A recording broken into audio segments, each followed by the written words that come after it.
After launching Tumbala in Dance in 2016, we knew it wasn't going to be easy.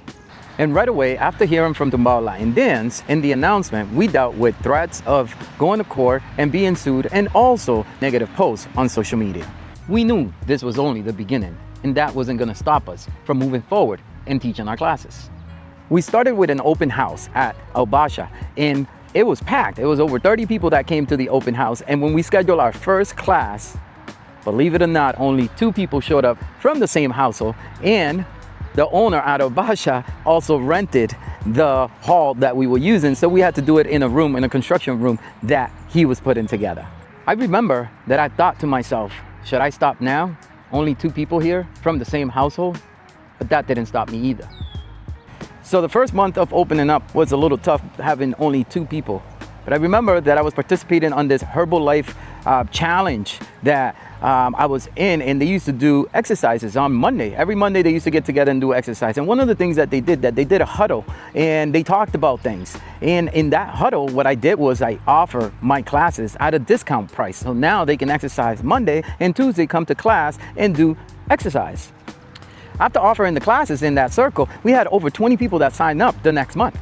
And that's all I needed to get started. Tumbala grew from 1 day to 2 to 3 to then, in 2018, opening our own studio. In 2018, I took one of my biggest steps in my dance journey, and that was to stop teaching at El Basha and open my own studio. I still remember walking through those hallways. The area wasn't the best, and honestly, the hallways could be a little bit intimidating. It wasn't a studio, and it needed a lot of work, but I saw the vision right away. My mentor tried to tell me that this wasn't a good idea, but I was stubborn and I didn't listen. The studio was far from perfect, but little by little, we transformed that studio into a beautiful studio. When people came into the studio, they were like, wow, this is a studio. Every class, every event, every student helped bring that vision to life. 2019 came, and it was one of our best start of the year. Classes were growing, the students were joining, and the future looked so bright. In 2019, we finished really strong, and we had over 300 students that signed up in that year. We also had multiple events, and we had performance teams. Then 2020 comes around, and we had big plans for 2020. We had a brand new team that was starting to practice, and then March 11 comes around. And you know what March 11 is that COVID era.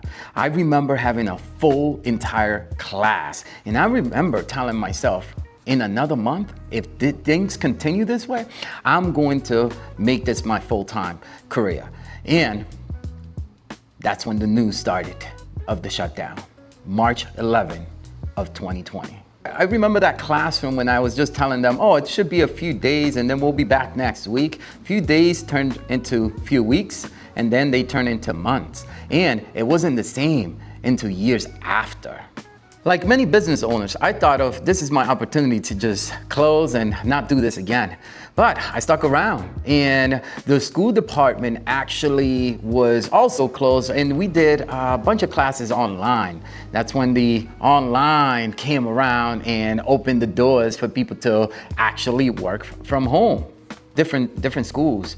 I attempted to teach adult classes online, but for me, it was not the same. I'm a person that has to see the people. I like to see the smile. I like to, interact with people.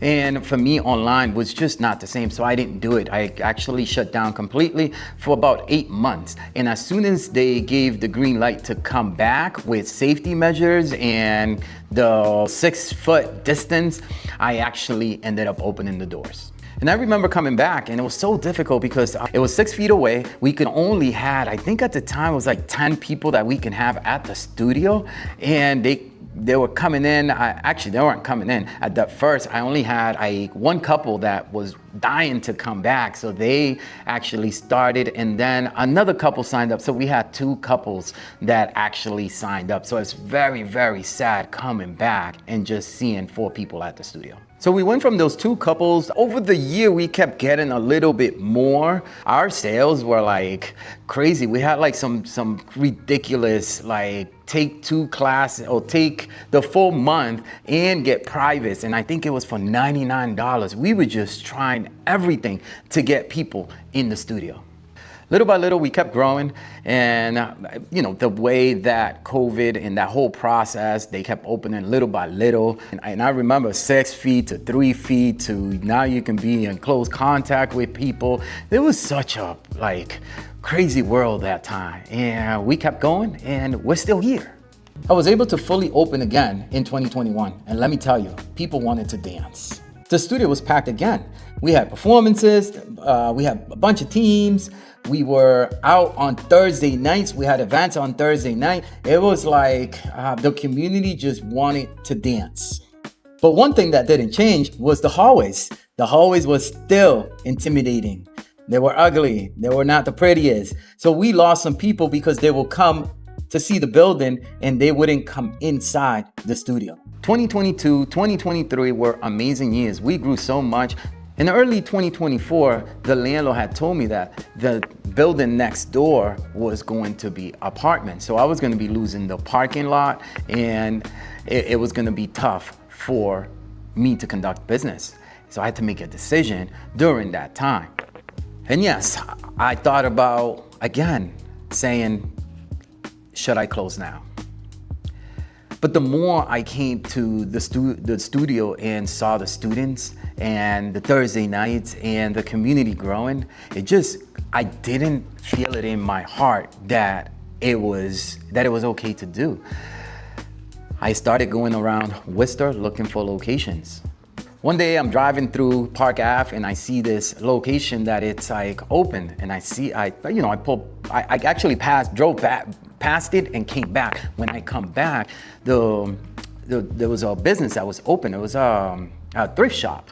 And I looked at the place and I was like, again, I had that same moment that I had at the old studio. I can see a vision here. We turned a thrift shop into a studio. Now, we've been at Tumbala and Dance 589 Park Avenue now for a little bit over 2 years, gonna be 3 soon. And I gotta tell you, we've had a blast. I always say we, because it's always a we. This is my story, but my story is not the way it is without the we. One thing I learned in terms of growing a studio is that you have to focus on who comes to the studio. What happens outside of the studio, you can't focus on, because if you focus on that, then you lose a lot of energy focusing on that and not what needs to be focused on. So if you liked the video, make sure you subscribe, because I have a lot more to talk about and a lot more information to put out. So make sure you subscribe, ring that bell, and I'll see you in the next video. Peace.